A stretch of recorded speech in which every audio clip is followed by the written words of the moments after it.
Hi guys! Preserved radish with egg. So, fry natin yung radish without oil hanggang mag-dry. Then, set aside. Then, nag-crack tayo ng 4 eggs. Yan, 4 eggs. Gagawin natin siyang parang omelette. Then, add natin ng salt, pampalasa, then chicken powder. And then, pag cold na yung ating radish, add lang natin yan. I-beat lang natin. Yan. And then, heat tayo ng oil sa pan. Add lang natin yan.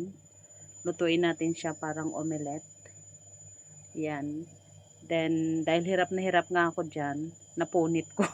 Kaya, ngayon, pinag-iisipan ko kung paano gawin. Naisip ko ilipat sa plato nang hindi siya napupunit, hindi maghiwa-hiwalay. Then, itataob ko yung aking kawali. Then, ayan, taob.